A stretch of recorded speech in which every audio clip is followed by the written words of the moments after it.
The Headless Horseman, a well-known tale immortalized by Washington Irvine's novel The Legend of Sleepy Hollow, recounts the story of a headless rider who claims the heads of those who wrong him. However, did you know that story actually originated in Ireland?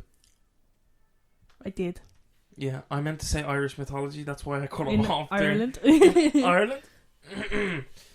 In Irish mythology, the Dullahan is a well-known spectre embodying the Celtic god Crom Dubh. Did not know that, because I don't know him like that. There are many different tales of the Dullahan, and his origin is often hazy. However, the most popular belief is that he was a warrior who lost his head in battle, causing his spirit to become restless, and he spent eternity searching for his lost head. Then, over time, he became bitter, and once he found his head, he shifted his focus upon other souls that he could drag to the afterlife with him. The horseman is said to don a long, flowing black cloak upon his headless, jet-black steed. He lifts his head high above him to scout the lands before him, searching for his next victim. He also claims his victims with the long whip he fashioned from the spines of said victims. I thought that was crazy. That's not not cool. There was a movie like that, wasn't there? Sleepy Hollow, yes. No. Was it one we watched together where like he took the spine out? Spine? Maybe it was 28 years later. It is 28 years later. Ugh. Yeah. Gross. That's not what I remember from that film. Schlong. Where was I? The head is said to be mangled and riddled with decay, resembling that of a melted candle. That's crazy. It bears a large, deathly grin and emits the smell of 1,000 rotten corpses. This isn't that different to you, Mel. I gave a disgusted look. Yeah. I've also heard that. I've heard that his head was covered in rotten flesh, and that's what the disgusting smell is. And it smells of rotten cheese, and he has the complexion of stale dough. So not stale dough. That's so fucking specific, though, isn't it? Yeah, like who's looking at it being like, that dead head over there looks like stale dough. Yeah. When did he like originate? You know. Or is it just like an always sort of thing? Because it was originally it's Crom Dubh. I'll get into that, but yeah. People said he's the embodiment of Crom Dubh, which was a god that we used to sacrifice. We used to decapitate bodies. We used to be like, we're going to sacrifice you, so we decapitate you. And, so we'll get into that. Accounts say that the Dullahan steed is as black as the darkest night. The Headless Horseman's mount can run so fast it sparks the ground beneath it, leaving a trail of char and igniting its eyes and hooves with glowing flames. That's badass. That's like Ghost Rider, you know, yeah. Sam Elliott's character. Yeah. Go.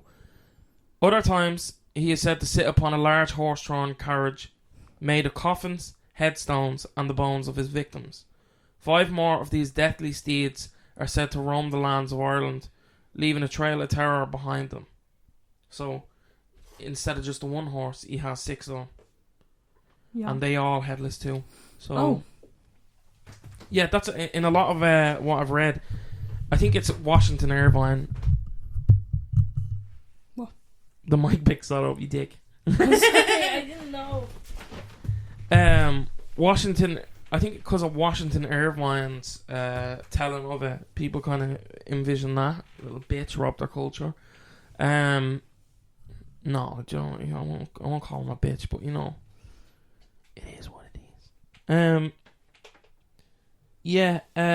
I think because of the Sleepy Hollow novels, people imagine it as like a pumpkin-headed, headless dude, and the horse is just cool. It's just there for the ride. But in the Irish story, the horse is actually beheaded too, which is it the same horse? Because we're saying he's the soul of a warrior. So I'm wondering, was he kind of mounting that horse, and his kappa was dictated while on that horse, and the horse is just like, I'm sticking with you, bro. We're together. Maybe the horse got decapitated at the same time. I don't know. The path of the Dullahan is one many fear to be caught along after dark. He is said to prowl villages, holding his head once more out ahead of him with eyes aflame, searching for a new soul to reap. It is said that if you look into the eyes of the Dullahan, it will blind you. Other accounts say that if he catches you staring, he will gouge your eyes out with the bone whip he carries, or even throw a basin of warm blood into your face. Crazy. Where's he keep the basin? That I don't know. I suppose if he's on the cards, just so if you see him, don't look at him or don't stare him. You can blink. Yeah, he's like, don't look at me. Don't look. How does he know he's got no head? He does, yeah. And in the Irish one, he has it. It's under his arm. So just don't let that one catch you. Look, if you looked at him from behind, it'd be fine. Yeah, maybe. Unless no, I think it's if you look at him, he knows. Oh, he just can sense it. Yeah, who knows?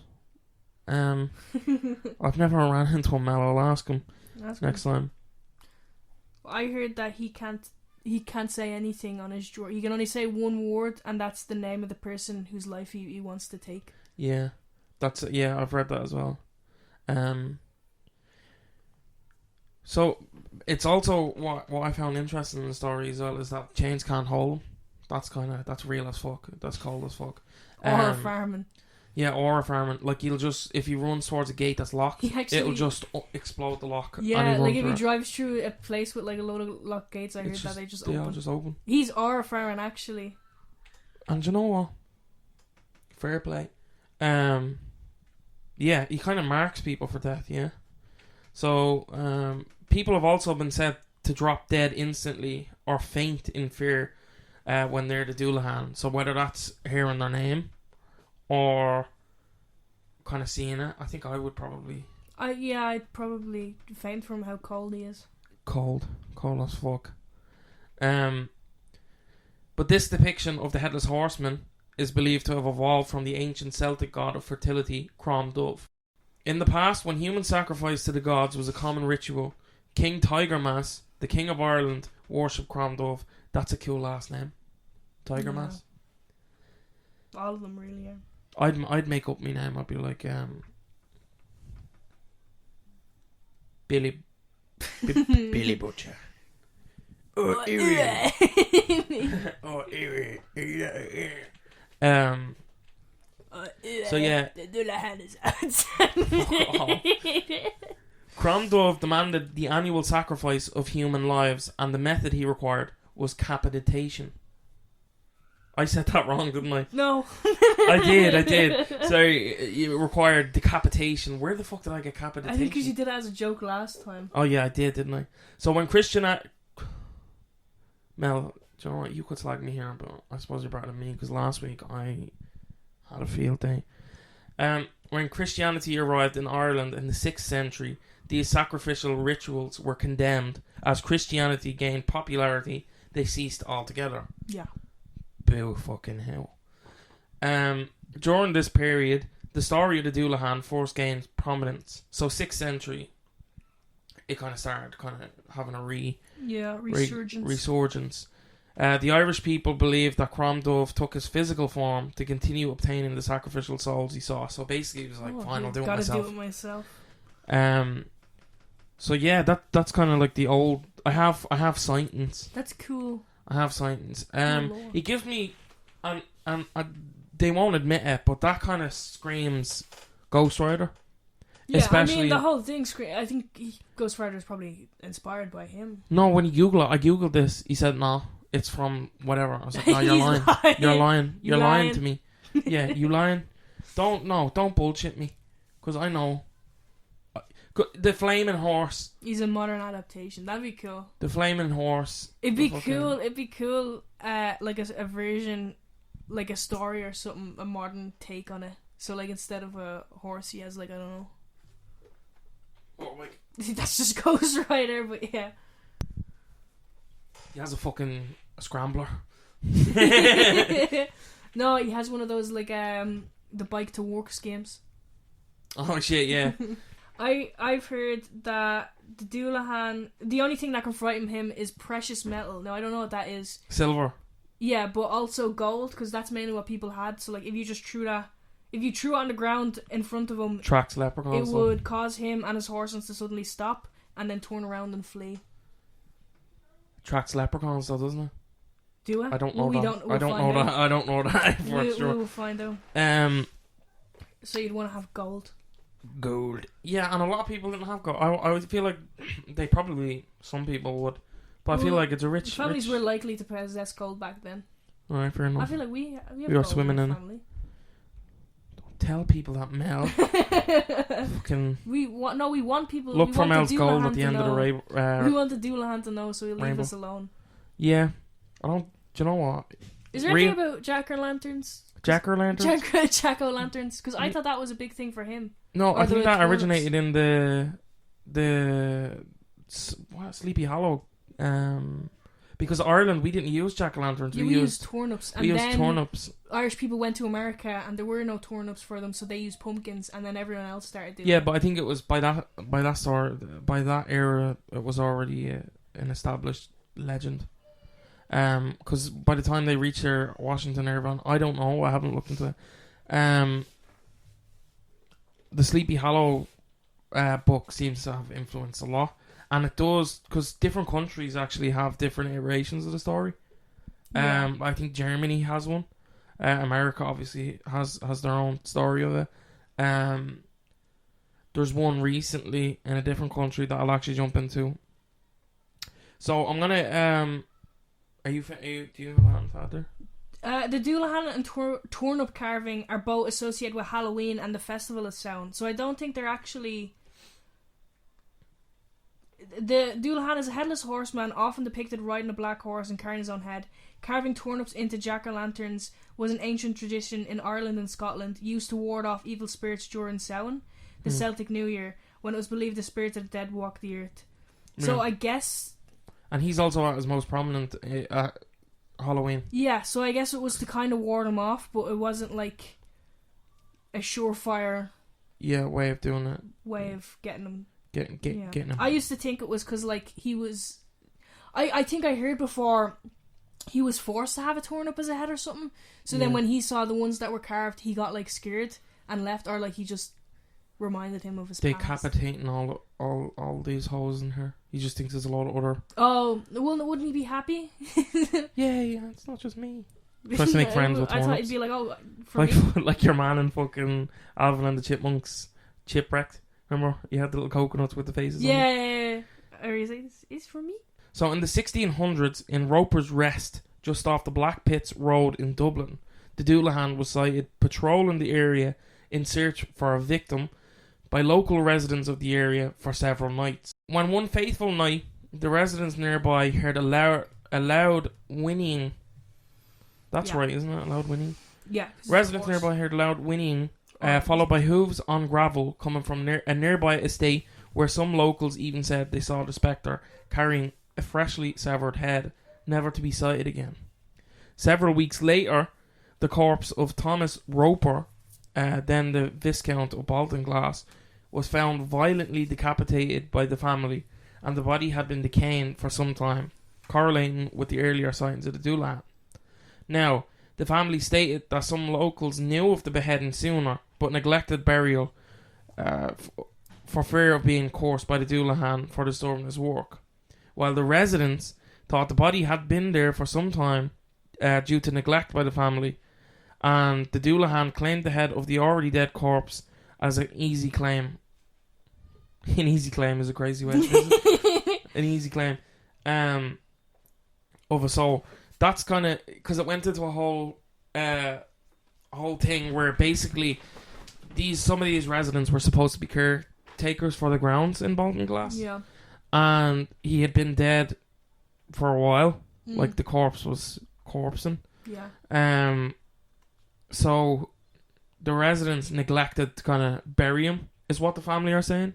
But the residents are saying that wasn't their job, you were their family. Yeah. So the story shifts. Who's the family? Like, the Roper family. He's the Viscount Thomas Roper. So his family would be his wife and children. Would they have been like English that came over? When was this? This is the 1600s. So, kind of a time of, I don't know. This correlates with the... What the fuck did we do on this? This correlates with the Doctor Who. Yeah? 1600s? No, 1700s that was. Shit. But yeah, rich family. I don't know what a Viscount is. So they would have been like... I think they would have been English people owning land. then it seems. And then the Irish people would have been their workers, and they're like, why didn't you bury... Why didn't you do that? Why did you neglect my boy? They're like, that's not our job. That's not our job, bro. We're just trying to live on the rations that you have left for us. Do you know nearly every week we've run into this? What? The whole English kind of screwing us over in the past. It's a very prominent part of our history, Yeah, I fear. we just keep getting shafted, bro. Because that's like the big reason that people don't know about this stuff. They don't know. They don't know. And especially, I feel like with the Crom Cruet and stuff, like that's pre-Christian Irish identity, and then Christianity is brought over and like eradicated. And I'm reading here that like part of the lore is that Saint Patrick was the one to come over and destroy his idol by using a sledgehammer. We had sledgehammers? St. Patrick did. It's just a rock. We didn't have snakes. Fuck them snakes. Imagine being a snake. That's how he got rid of them. Yeah. Just whack them all. He charlied from Always Sunny done. So in the early, here's a more modern tale. So in the early 2000s, now this one hit home a little bit because this was when I was a kid. My brother and stuff were getting kind of recountings of this.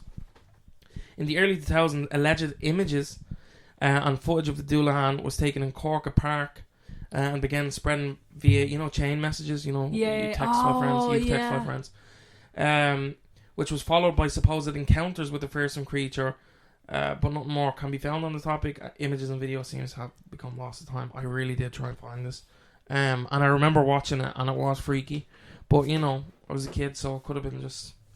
Yeah, or maybe he, instead of doing it himself, he just decided to start like messaging people. Yeah, he started it. He's on a Discord now. Yeah, he's trying to get some heads up in Cork Park. Cork Park's an interesting location. There's actually Dark Side, I think it's called. The ring where the roses are, the botanical. That's like really haunted, and there used to be a Cork Manor there, and that used to be like a rich home.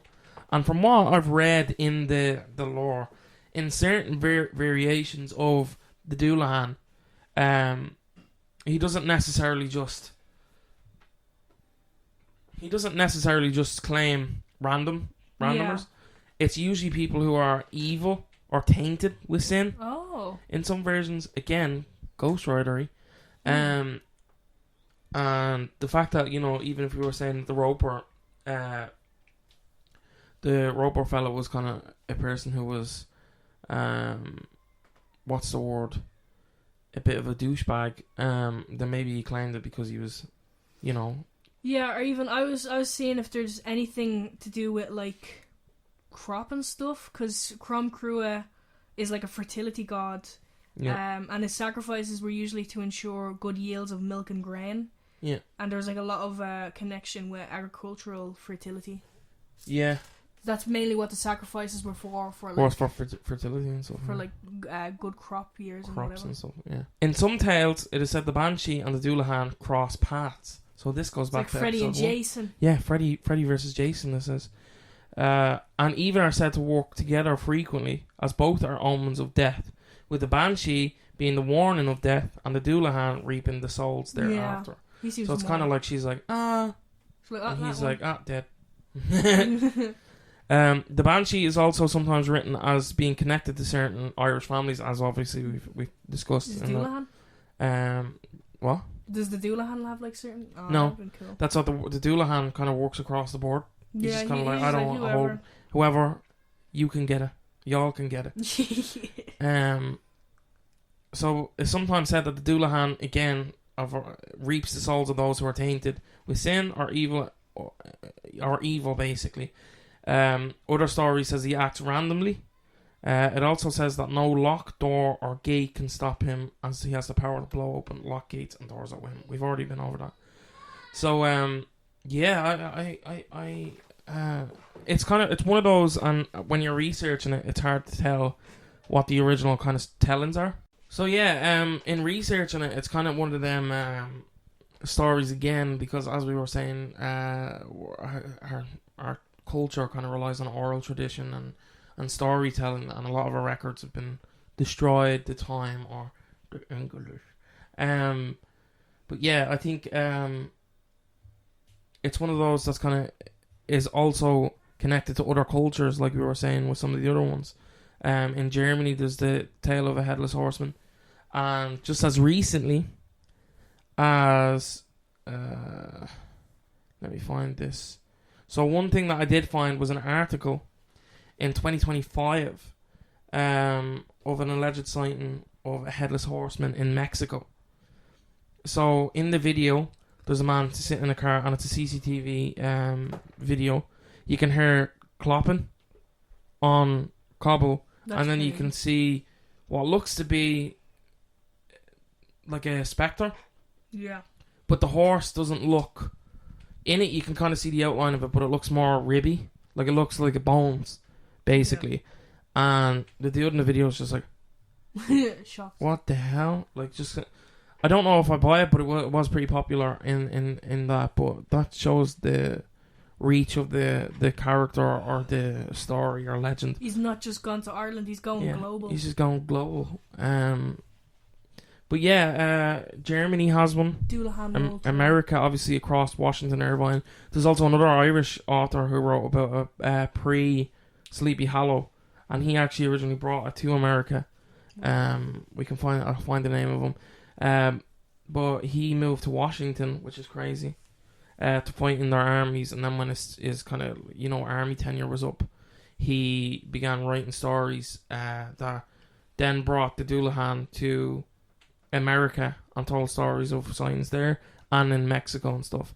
So it goes to show how our traditions kind of cross the globe with us. So yeah, what are we saying on this one? I think genuinely at one point it's plausible as a spirit, and it could have even been like, I don't know. I'm gullible with stuff like that. I want to believe in like Irish heritage and culture and stuff like that. I don't want to believe we lived in a time where it was fantastical and stuff like this is going down. But I can see where the energy of this is horseshit, because it easily just could have been a dude who heard the legends and went around scaring people. We took his head off. Just started driving around. But what I did see was people were talking, a lot of riders back in the day would pull the collar of their clothes up over their head when it was cold to block wind. And sometimes, you see that, you're like, what the fuck?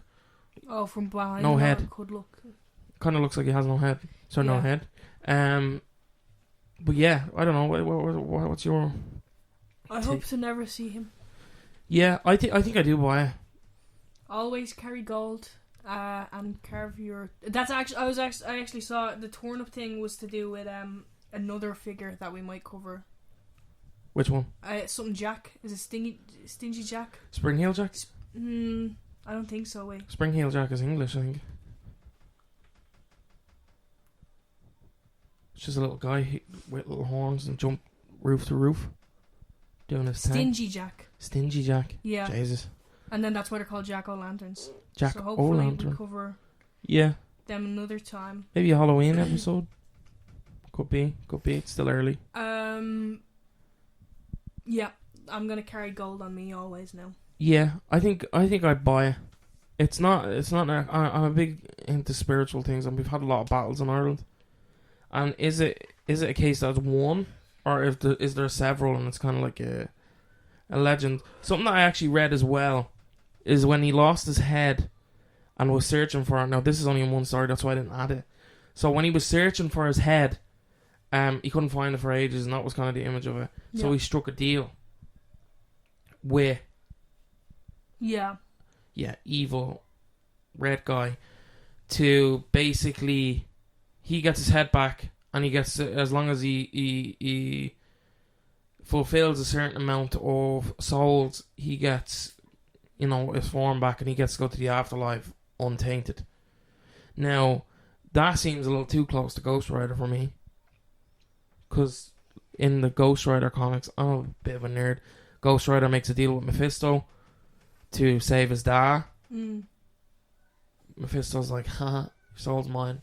Oh, you wanna escape? You gotta do this for me. And that is be a bad bitch. So yeah, I don't know. What else do I think what you were saying is kind of similar to Stingy Jack, because he makes a deal with the devil and then he tricks him a couple of times. I don't know the full story of him yet. Yeah, we can dive into that. But yeah, I thought it was an interesting story. I think it's one of the more famous stories. I think that the Banshee, it's been having a bit. Oh yeah, definitely Headless Horseman, because I feel like it's also featured a lot more, like more prominently. Yeah, and in franchise and stuff. Yeah, I think it's also. It's not it's not really credited for an Irish story though. Yeah, it's when people hear Headless Horseman, you're like, oh, Sleepy Hollow. Yeah. No. That one's a fake story, I'll have you know. I don't know if real ones are fake, but like, you know, put some respect on her name. Yeah, I think I buy the vengeful spirits thing.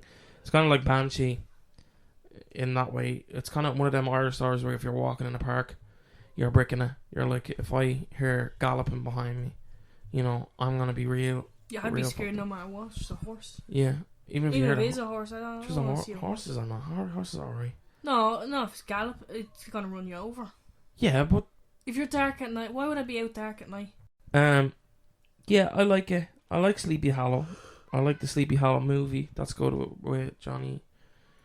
I haven't seen that Johnny one. Depp. Oh, it's good. Yeah, it's good. I like the vibes of it. Very Halloweeny film, and we're in kind of the I'd say the middle of summer. No, it's Halloween. No, because August is the last one. I feel Halloween. Yeah, we're getting close to it. I can feel it in the air. I can feel it in my nuggets. in the air now. Phil Collins over there. But yeah, that was the story of the Dullahan. Thanks very much for listening. Thank you. Always much appreciated, and please do remember to follow us on all social media accounts, and also follow the podcast wherever you get your podcasts, and leave a rating and even a comment. Show us a comment. Could be hi, could be Mel is short. You don't know that. Could be Dylan is. The stack of books says different. We gotta put her on a stack of books every episode, so she can be. I'm coughing to ruin the audio. You can't use that now. Yeah, I can. I'll let her on that. You alright there, buddy? She's scared because people know now. But yeah, I've been Mel. Yeah, no, I've been Dylan. I've been Mel. And that over there has been Chance. You probably heard him rustling around. He's kind of become a staple on the podcast the last few, I think, since the beginning. But yeah, thanks, much appreciated. Catch you on the next one.